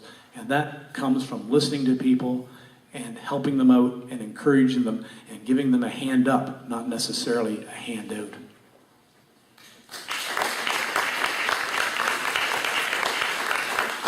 Mr. Peeling. When I was over in Warkworth on that debate night, I made reference to the fact that we need a oneness within the community.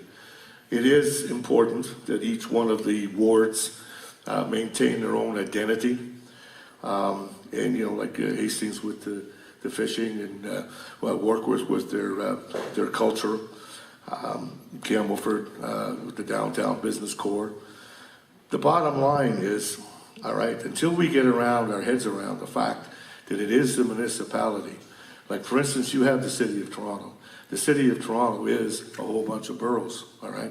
Every borough has their own identity. So that needs to be fostered here, but you are one and the same. You are all part and parcel of the overall picture. And the overall picture here, if we're going to be successful, is it has to be Trent Hills. I'm going to say something that my own executive that I'm on with the hockey club, they don't know this yet, but at the next meeting, I'm going to put forth the motion that the Campbellford Rebels become the Trent Hills Rebels. All right? We will be one and the same, and I don't know how long or much of a generation it's going to take. All right, and I know that this is a tough thing to say or whatever. All right, but the day that it becomes the Trent Hills Memorial Hospital will be the day that this places the community together.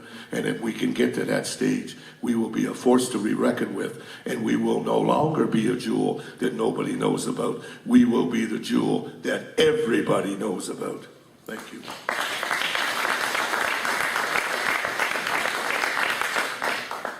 For the rebuttals, we'll start with Mr. Boyd. Okay, we've just heard and we've been told that the municipality is really nothing too much more than an administration center.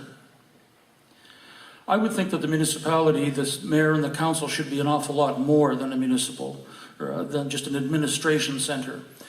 I think the obligation of the mayor and council is also to show leadership, because if you're just going to sit back and be reactive to what comes your way, there is no leadership. And what I think we need in this municipality drastically at this point is progressive leadership that will encourage others to come forward with some good ideas and then take those ideas and work them into a final goal. Thank you.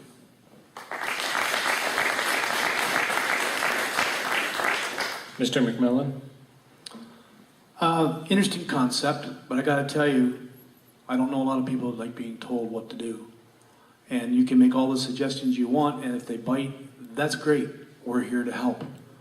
But we are not the government, and we're here to help you, because people have heard that before, and they don't want to hear that anymore. Toronto has boroughs, and I tell you, they got bigger problems with amalgamation than we'll ever see.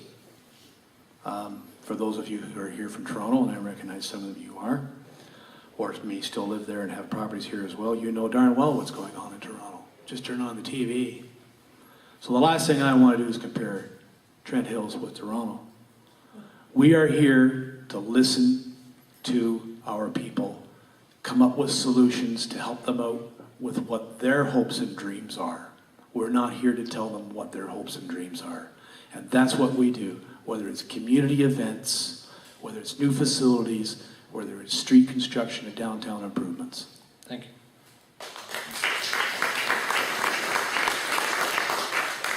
Mr. Peeling? In grade 10, I had a teacher tell me that if you wanted to be successful in this life, you had to do three things. You had to listen, you had to understand, and you had to remember. I've listened throughout this campaign, and hopefully I understand. And you can take this to the bank that if I get to be the mayor, I won't forget. I will remember your wishes and what you want. All right, but getting back to the question was, it has to be all of us together in the same boat, row in the same direction. All right, we have to be in sync. And if that makes the mayor the coxswain, okay, of the good ship, Trent Hills, then that's what it has to be, and that's who I'm willing to be. Thank you.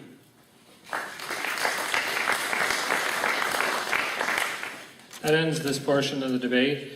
We will take a very brief 5-minute break, and then we'll proceed into the question and answer forum. Okay, if we could get started, please. Anyone who would like to ask a question, please line up on the microphone. You will have 30 minutes to phrase your 30 minutes.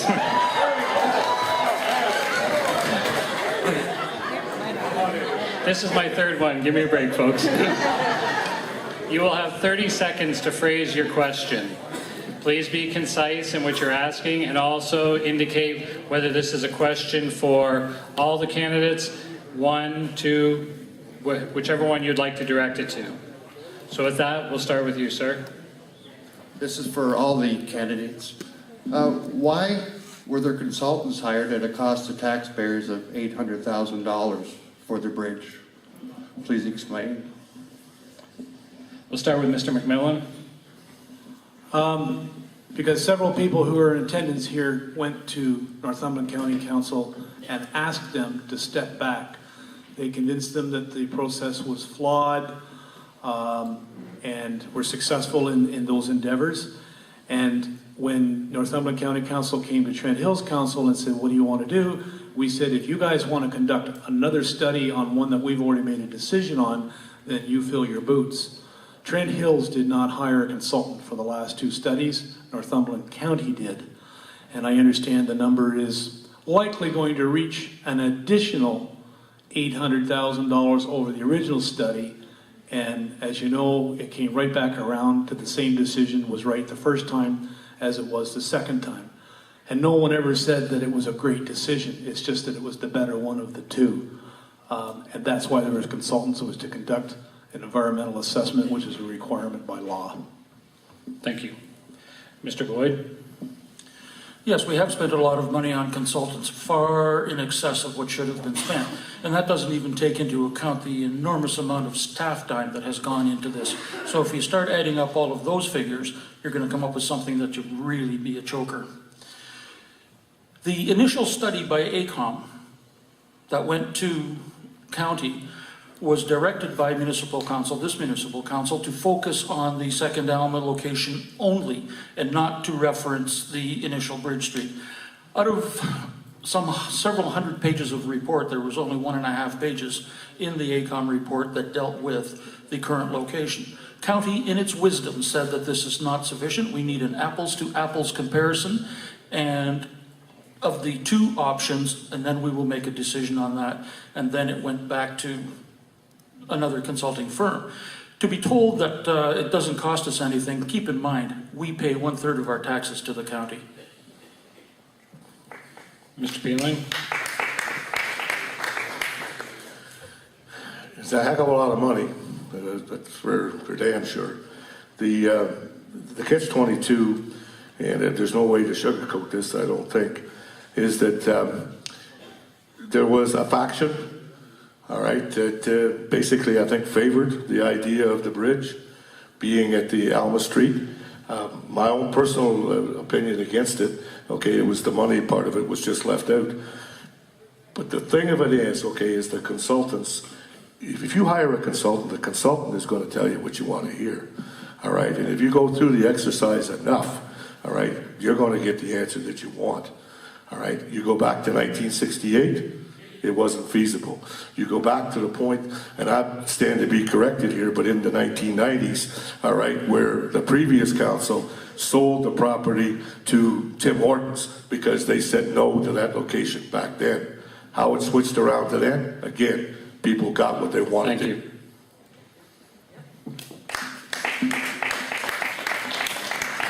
Next question. Yes, to all of you, you've all expressed your thoughts about taxes, services, and efficiency. Their credibility depends on how well you understand the realities behind it. How well do you understand the legislation that grants and limits council's authorities, that requires spending? How well do you understand the budget? How well do you understand what the infrastructure situation is and what it costs?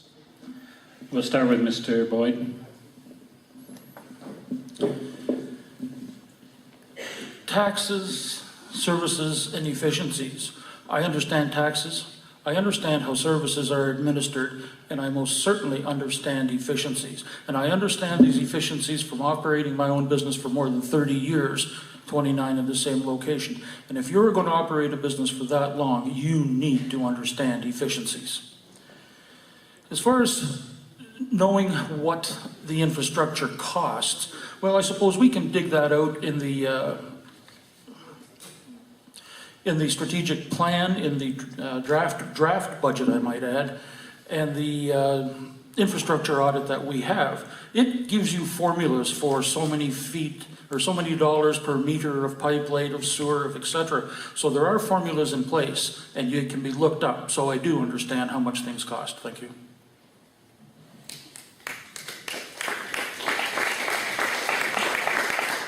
Mr. Peeling? My initial reaction is that's pretty unfair question because I think the mayor has all the advantages in regards to be able to answer that. He's the one who has the 11 years experience. As mayor, what I don't know, okay, I'm going to learn. It falls back into that category of listen, understand, and remember. I'm going to offer a statement here to you that of the three of us up here, I may not be the best speaker, all right, but I'm the guy that gets things done behind the scenes. All right. And all the years, okay, with the hockey club, I've never voted but once. Never voted but once because I let the people around me do what they're capable of doing. And this is what you do here. I will find out the answers, I will learn the answers, and then I will implement them. Thank you. Mr. McMillan? Well, I guess I'm going to agree with Jim on that one, that, yeah, I am the one that's got the unfair advantage here, but I had it before I started on council too. I researched council, I researched their troubles, I attended the council meetings, none of which my opponents have done. And yes, I do understand the legislation, and I am well versed with much of the Municipal Act, most of it, although it's also a changing document, but it was totally overhauled in 2001, and there's very little of any of it that is recognizable for those who have been on council previously. Our budget is not in a draft form. We haven't even started the next budget yet. We're currently under the existing budget, so I don't know what anyone thinks that we're in a draft budget. My experience in business has been lifelong, and currently running a small business that exceeds $12 million a year in sales. I think I know a little about business, and I knew it long before I got on council, and that's why the business of the municipality runs as a business today. Thank you. Sir? This question is for the mayor, but if Mr. Peeling or Boyd would like to answer it, they may. The 2013 financial statement was due to the province by May of 2014. It's now October, and there still isn't an audited financial statement made public. Can you let us know why, and when will it be made public? Yeah, sure. You can get a copy of the draft statement anytime you want. In fact, I think one of your group already has it. Yes, and there is a reason for that, and it wasn't due May 2014, or I can assure you the province would have been banging on our door. The statement will be done when it's done. Currently, as we're going through the asset management plan, there was a need for it to be done because the province gave us grants to fulfill that plan. That document today is still only about a 60% document, which is why it's still a moving and fluid document. There isn't a municipality in Ontario that has a completed asset management plan because the deadlines were way too short. It'll take years to finish it. And it was the asset management plan that held up the statements. But I have a copy of it here if anybody wants to see it. Would either of the other two candidates like to respond? Well, what I have in front of me is the draft of the financial statement, not an audited financial statement. I don't know, I think we're supposed to have an audited financial statement, but we can't get our hands on it yet. So the document that we've got is really incomplete until it is audited and published, and I have no idea why. The comment that it's going to be done when it's done,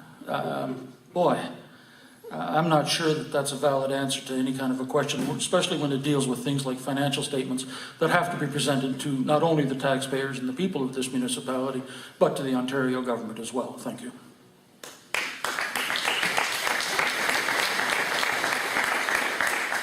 Mr. Peeling? The only comment that I guess that I would make, based on the information of the question and what the mayor said, all right, is a very valid question, is why has it taken so long? It makes one suspicious of what might find in there.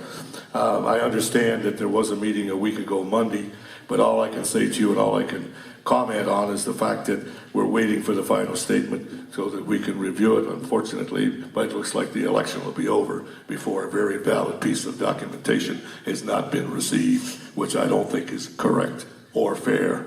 Thank you.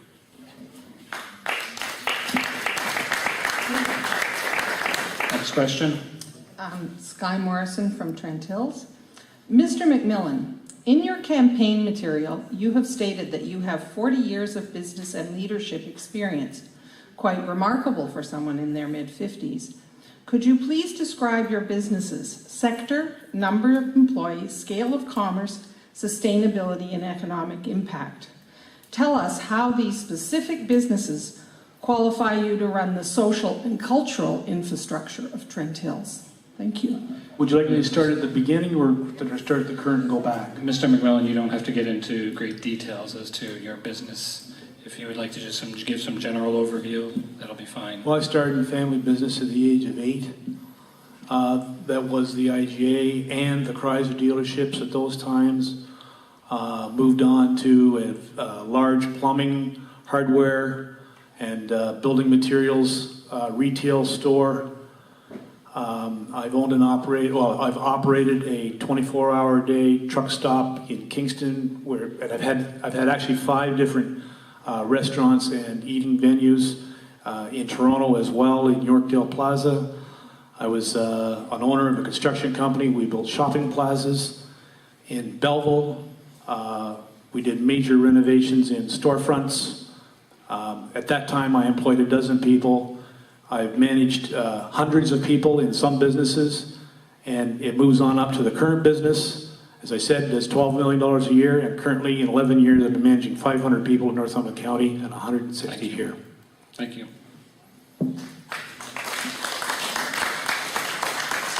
Next question. Yes, for all 3, actually. Many municipalities elect the position of deputy mayor. In Trent Hills, it was appointed. Will each of you answer yes or no to supporting electing the position of deputy mayor? Thank you. We'll start with Mr. Peeling. Ouch. You would have to start with me, wouldn't you?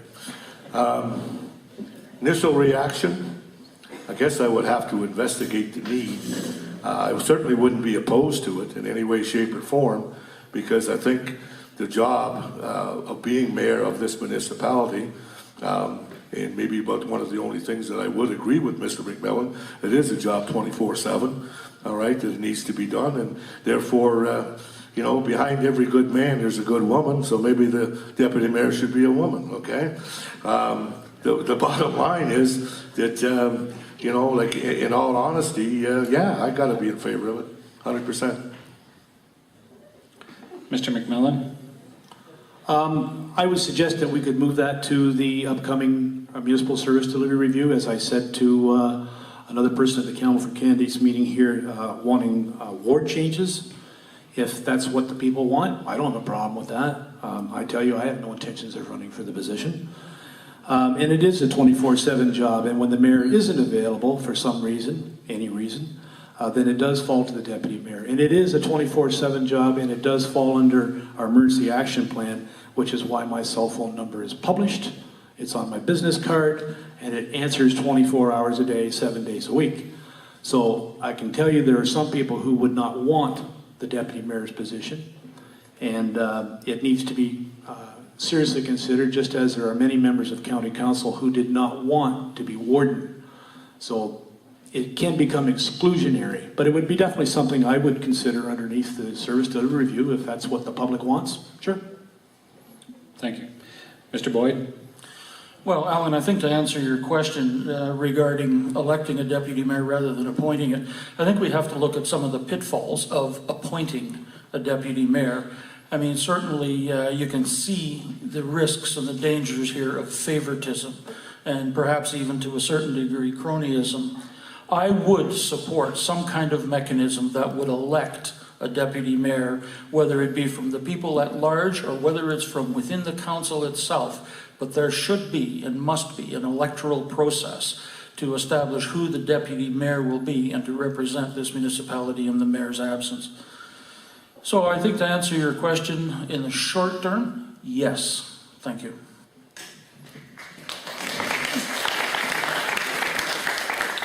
Next question. Mr. Mayor and gentlemen, we've had a lot of talk about infrastructure costs, watching our dimes and nickels, and I was wondering if any thought had been given to selling off some of our assets, our buildings, which may have historical value to the individual communities, or saving them and having to spend the money on them. We'll start with Mr. Boyd.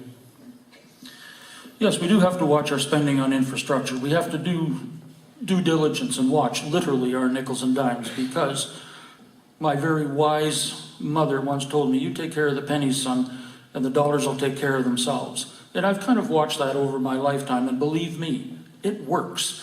So watching our costs and watching our money is absolutely paramount. In terms of selling off our assets, I think I'm going to give you a yes answer on that and a no answer on that. First of all, it's going to depend on which assets you're talking about. If we have too many backhoes or if we have too many trucks, then yes, by all means, we should sell off our assets. In terms of historical buildings and that type of infrastructure, they are part of the soul and the heart of the community, and I would be loath to sell off any of those types of assets. So, rolling stock, sure. Buildings, no thank you.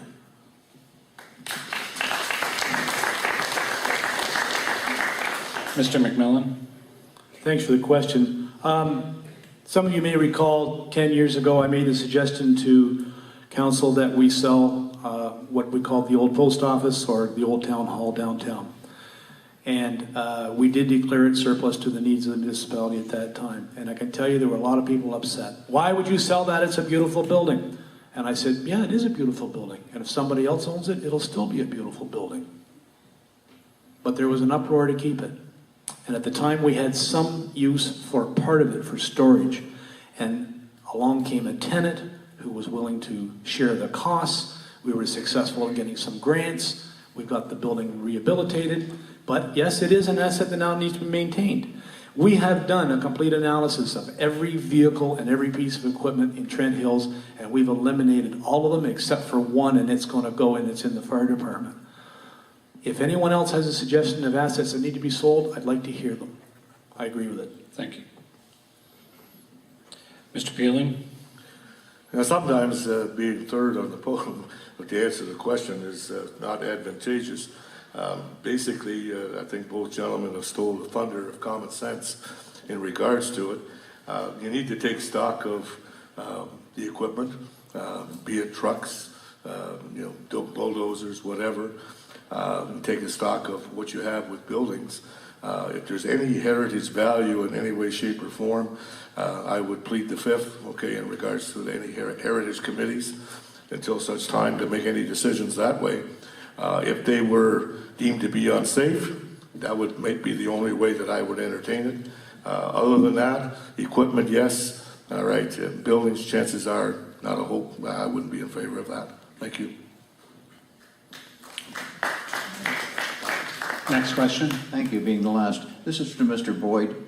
I know you're quite in favor of tourism, and as we all should be, to have revenue income. I'd like to know why you are against having all-terrain vehicles in Trent Hills coming through Campbellford. It's a block, as you're well aware, and you're just, to my mind, you're losing revenue. The snowmobiles go through your town with no trouble at all, and as far as liability... Okay, sir. Yeah. Your question is? Why is he not? Why is he against the ATVs? Okay. Well, first of all, I'm not against ATVs. They have a place, but that place is not on the municipal roads in Trent Hills. It was clearly demonstrated by a road review by municipal staff as to which roads could accommodate them and their different states of repair. Also, it was pointed out to to council that they are a safety issue, and there's all kinds of statistics to back them up. I've got a file this thick on it. And also, they increase liability. And the municipal solicitors, when questioned on this, told the municipality that they are exposing themselves to more risk. Now, we've just recently been told that our insurance costs have gone up by 52%.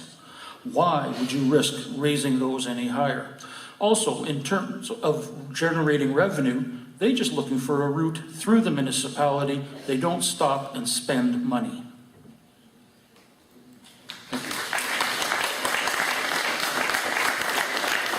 The people that are lined up on the microphone will be the last three questions. Next question, please. This question is for Mr. Boyd and Mr. Peeling. How are you expecting to attract people here, such as doctors, in reference to canceling this Flourish campaign? If you take away the facilities and stuff that would attract them here in the first place, how do you expect to attract the doctors and other business people? We'll start with Mr. Peeling. I'm going to back up here. That's not what I said. What I said was it needs to be revisited, okay, and maybe channeled differently. Very simply is It was endorsed here, I think, by the other two, definitely by Mr. Boyd, about a rehab center, all right, and taking baby steps, if you will, financially when it comes to enhancing the medical infrastructure that we have inside the municipality. Doctors, you go to doctors, all right, you find out there's a team that was out there that went around and interviewed. I believe at one time Councillor Hopeful Redden was on it, okay, when she was the mayor. You solicit, okay, doctors, these are the facilities that you have, and I would strongly suggest that a rehab center be front and center. I did not say no, okay, to any of the other facilities. Thank you. Mr. Boyd? Yeah, certainly. In terms of how are we going to attract doctors if we don't have a rec and wellness center? Well, quite frankly, I think we've been doing a reasonably good job so far by attracting doctors and medical professionals without a MRF center. What we have to offer them is lifestyle. We offer them a beautiful countryside and a way of life that they are not going to experience in large urban centers. That, I think, is a big draw. What we need to increase the draw and make it more attractive for these people to come here is, first of all, let's revitalize our downtown. So when they come here, they're going to come through a downtown that looks successful and has flourishing businesses happening here, not empty stores, broken windows. This is not an image that we need to project to these people. So we have to work on our image, revitalize our downtowns, and then these people will come to us. Thank you.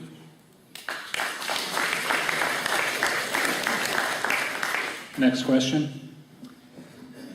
Tony Tuitt, Hastings.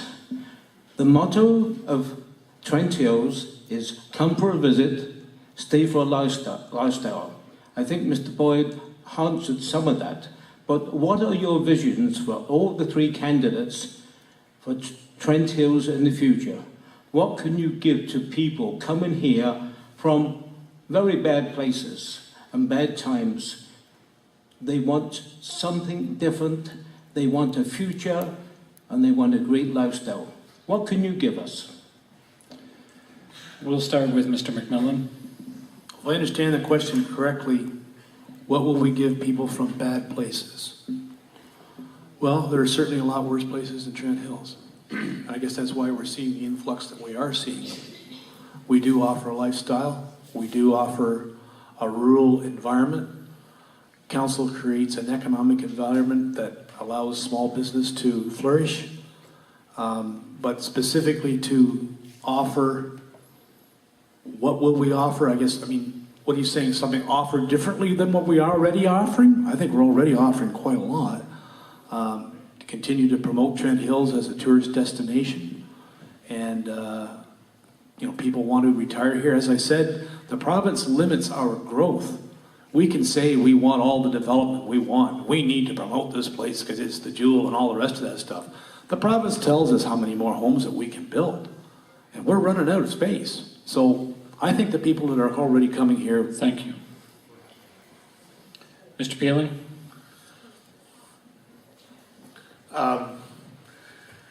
Very simply is to promote the municipality of Trent Hills the way I've got it in my brochure is just that, okay, promote what we have. I don't know, where we say they're coming from a bad place, if he's referring to maybe low-income housing or something. I suppose that would be part and parcel, but it definitely would have to be monitored better than that mess that is up in behind on King Street, to be perfectly honest with you. But other than that, okay, the status quo, I think, the Chamber of Commerce and the BIA and the council, based on, okay, the question, are doing the best they can under the set of circumstances. All right? Status quo, I guess, for the time being. Thank you. Mr. Boyd? Come for a visit, stay for a lifestyle. Well, I'll tell you, when I came here in 1975, I did come for a visit. And I liked it so much, it was the beauty of the countryside and the warmth of the people, that I did stay for a lifestyle. And that was long before this phrase was coined. What we need to do to attract people and to attract tourism is to promote active tourism. That is, bicycle tourism. And there are many touring bicycle clubs. Just Google it. We can have photography tours, walking tours, nature excursions. One of the big things that we have here is our peaceful and tranquil lifestyle, and I'm going to go back to the ATVs, because having ATVs roaring up and down their roads, with those clubs having 200 machines on some of their excursions going by your place, just check their websites, does not lead to a tranquil lifestyle, and it has been demonstrated with statistics that wherever those machines are on the road, property values go down and people leave. That's a fact. Next question. I'd like to address my question to all three of the candidates. My name is Gary Hogue and I live in Warkworth. I came here for a visit and have stayed for the lifestyle 5 years ago. I made it my permanent residence. I've been very surprised at how little discussion there's been in this campaign about developing the waterfront, particularly here in Campbellford. I haven't heard a word about that, and I would like to ask all three candidates what, if anything, you would do to repurpose the waterfront to attract visitors. Thank you. We'll start with Mr. Boyd. Thanks for that question, Gary, and I think you're absolutely right. That topic has been under-reviewed here. The waterfront that we have going through Campbellford is a very rare natural resource that we are not taking full advantage of and exploiting. To develop our waterfront to its fullest, first thing we have to have is a vision of what we want downtown Campbellford to be and what we want to have our waterfront look like. Do we want green space and parks? Do we want seniors housing along the waterfront? How are we going to accommodate all of this? So I think, first of all, we need to decide what our goal is and then set our sights on achieving the goal. And I think to establish that goal, once again, I'm going to come back to cooperation and working with local citizens groups and the downtown business community, particularly here in Campbellford, because they would know best what they want that waterfront to look like, and I sure would like to ask them a lot of questions about it. Thank you.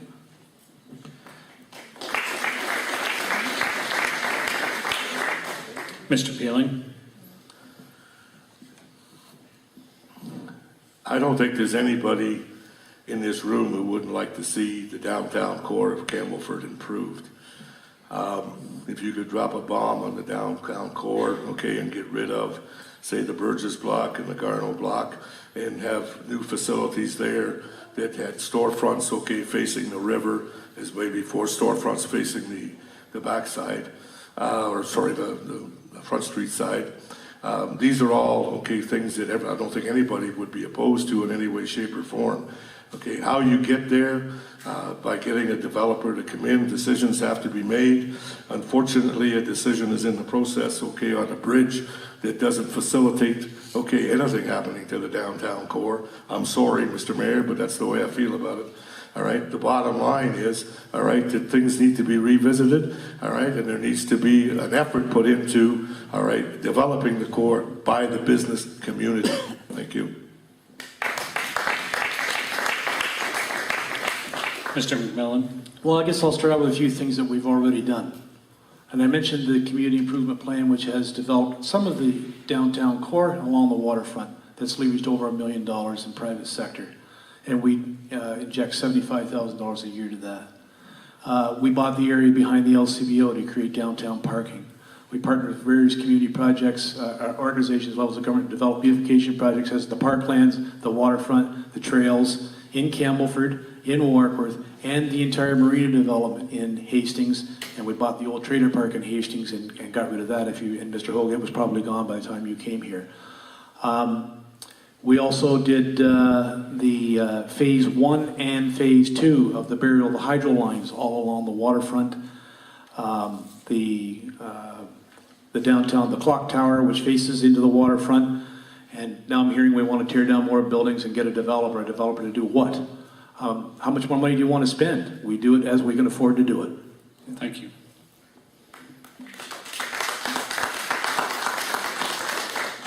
Thank you, everyone, for your questions. In lieu of closing remarks, we have provided the candidates with the following question and allowed 3 minutes for a response.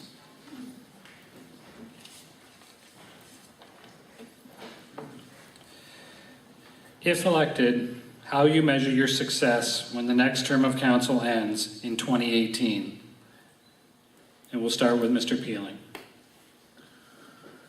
4 years from now, I would hope that I have steered council down the road to achieving realistic goals. These goals would be tracked and published so that all residents can follow our step-by-step protocols to, 1, hopefully obtain a residential tax rate that is no higher than 50% of similar-sized municipalities in Ontario, and further, that our debt will not exceed 10% of our revenues. Secondly, I would like to hope that I have steered them to a significant boost in tourism, that it is fact, not wishful thinking.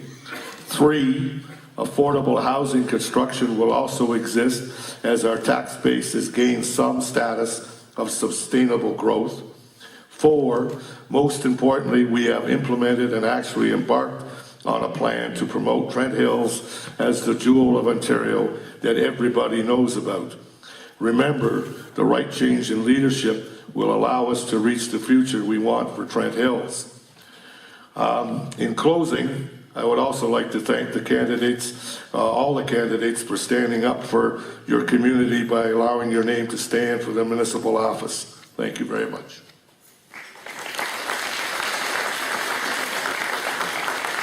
Mr. Boyd?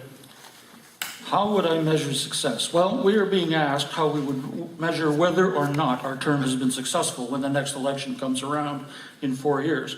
This is a very broad-reaching question, and I don't think I would gauge success of my term by 1 or 2 major projects or by building monuments to oneself.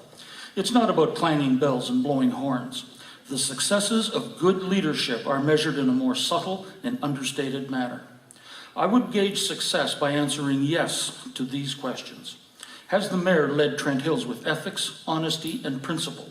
Were all of his actions and decisions made with the best interests of the people and the municipality in mind? Have we been able to reduce costs while still retaining services? Does the mayor have a well-established and trustworthy relationships with the council and staff and with the county and other levels of government? Is the level of satisfaction and morale of all staff and employees at a high plane?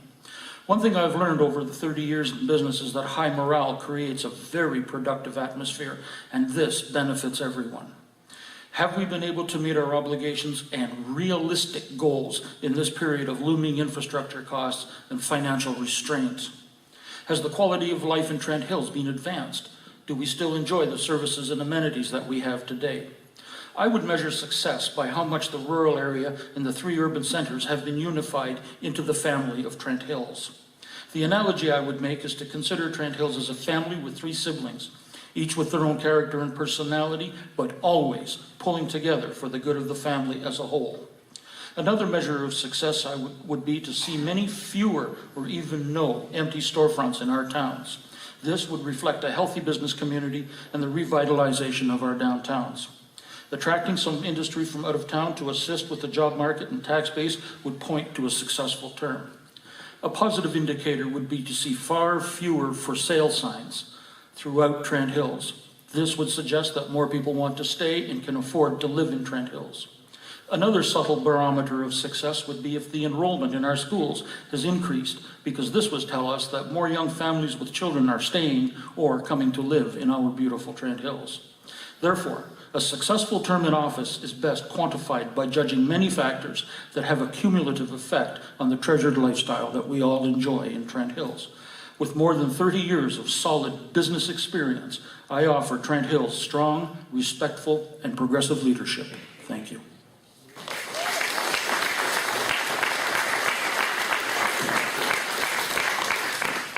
Mr. McMillan? Thank you. I believe success must be measured constantly and consistently, not only at a 4-year interval. And failures must also be measured to ensure there are no reoccurrences. I will do it the same way I've been measuring over the last 11 years with tangible, evidence-based data, along with any advancements in technology, social media, and suggestions from the public, such as a much smaller infrastructure deficit than over year than I had inherited 11 years ago. A healthy community with a sustainable hospital and recreational wellness centers that all age groups can use. urban centers with specific identities, plans to build on those identities, and energized volunteers who show the municipality where we need to fill gaps for them to do amazing things. Much of this has already been completed, and we need to finish it. Gauging attendance and response from our community event organizers. I've worked extensively with more than a dozen of our volunteer groups over the years, helping them to establish new events and working at their events to help make them more successful and to learn specifically where the municipality fits in best to help them grow. An active and energized citizenry who will have provided meaningful input through my Trent Hills Comprehensive Municipal Service Delivery Review into defining what they want us to do and at what levels. Affordable, middle-of-the-road tax rates that balance off what taxpayers expect of us. Affordable water and sewer rates that are supported by the province, along with the advocacy of the Ontario Municipal Water Association. The continuance of our urban center businesses to take advantage of our community improvement plan to help renew storefronts, creating vibrant downtowns, and a decent and affordable housing unit above them. Even though we have been going through some very economically challenging times for small business, we have very few closed storefronts. This is also a good measurement of the economic climate Council is providing to our businesses and the municipality as a whole. The number of new single-family dwellings constructed annually in Trent Hills, currently more than 630 in the last 11 years alone, and climbing rapidly. None of which could have taken place had we not developed strategic plans and increased the capacities to support them. The number of local business expansions in our business park expansion. Now that we are seeing the fruits of our investments just 4 years ago, it has begun. But mostly by listening to residents. I believe in Trent Hills because Trent Hills believes in me and has supported the many businesses my family has owned and operated in Trent Hills, now going into the 5th generation. Success can be measured in any increment of time that you choose, but it must be relative to the basis it's being compared with. When I look at other municipalities and see that they have more storefronts closed than they have open, I believe we are doing the right things at the right time to not only sustain the present, but to grow the future. If we do not keep advancing forward, we will be left behind and once again be living the stagnation that we experienced here in the 90s.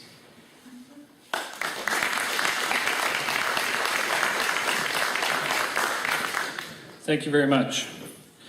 This concludes our evening. I would encourage all of you to go back and visit the candidates, pick up the literature, ask some questions. This is one of your last opportunities to get those questions answered that you might have. I'd like to extend a thank you to the Campbellford District High School custodial staff for consistently going above and beyond to get the gym ready in time. They are an excellent group to work with and we appreciate their assistance. I'd also like to thank our sound man Dave Hurst for doing an excellent job as always. And thank you to our candidate meeting partners, Rotary Club of Campbellford, Hastings and District Chamber of Commerce, and Workworth Community Service Club. Thank you to each of us for joining us this evening, and don't forget to mail your ballot back by this Friday or drop it off at the municipal office up till 8 p.m. on October 27th. And finally, thank you to all the residents for participating in these meetings and for your willingness to serve as a member of Trent Hills Council. Good night, everyone.